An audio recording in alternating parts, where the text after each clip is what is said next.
Pak Mahfud, pertanyaan Ya, kita Rabu minggu depan kita akan pilkada serentak. Saya mau mulai dari situ dulu.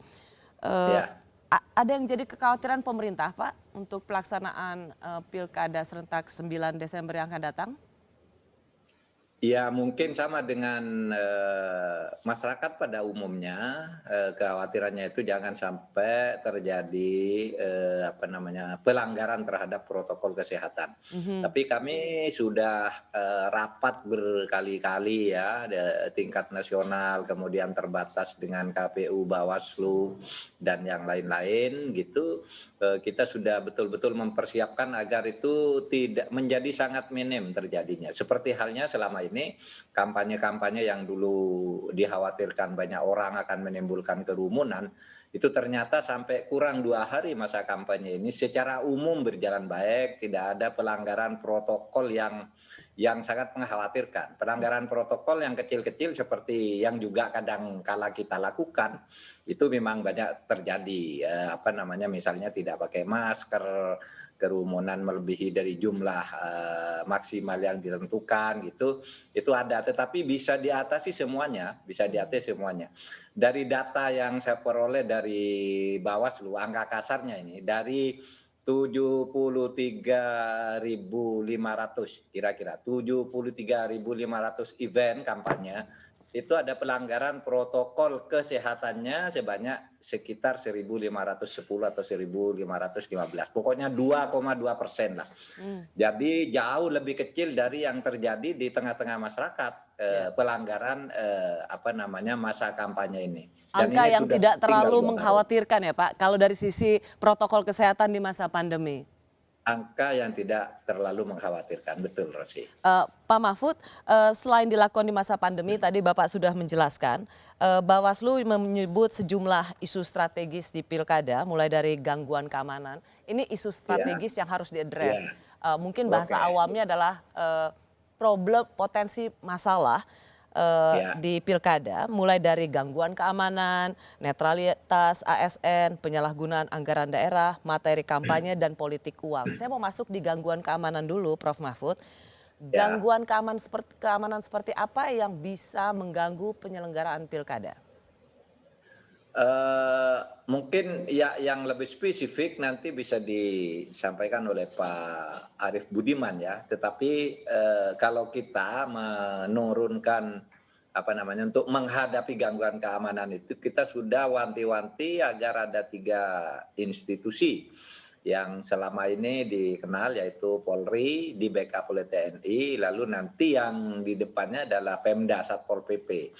Nah itu kalau berdasar pengalaman yang sudah-sudah, tidak di musim pandemi, gangguan keamanan tuh kadangkala kan orang membuat keributan di TPS. Mm-mm. Nah kalau sekarang tidak banyak saya kira yang akan terjadi seperti itu. Kemudian ada daerah tertentu nih keamanan yang memang selalu terjadi keributan setiap ada pilkada. Yaitu?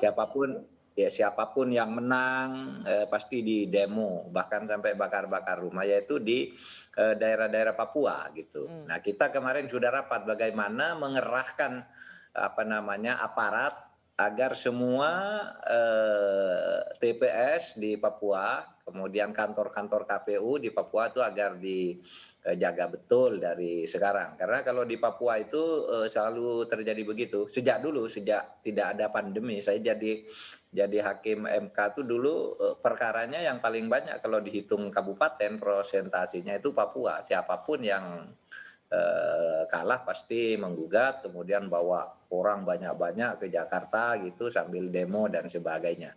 Nah di daerahnya sendiri sering terjadi pembakaran, bahkan kantor gubernur dulu juga dibakar. Oke. Ketika saya sedang jadi ketua MK itu, kantor gubernur yang menang di dalam pilkada kan dibakar oleh massa. Jadi Nah itu potensi gangguan itu Bapak keamanan lihat di antara. Papua ya, Pak?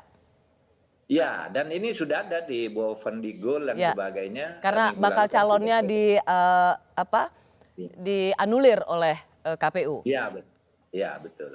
Pak Mahfud, apakah peristiwa yang terjadi belakangan ini seperti di Sigi, deklarasi Benny Wenda soal Papua Merdeka, meskipun itu dia katakan di sosial media, itu termasuk ancaman gangguan bagi pilkada nanti?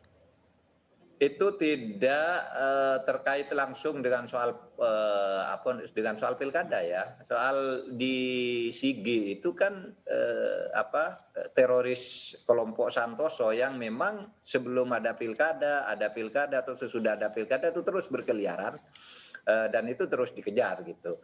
Yang di Papua juga sama, yang Wenda itu kan jauh sudah lama sekali bermain di media dan bermain dari luar negeri gitu.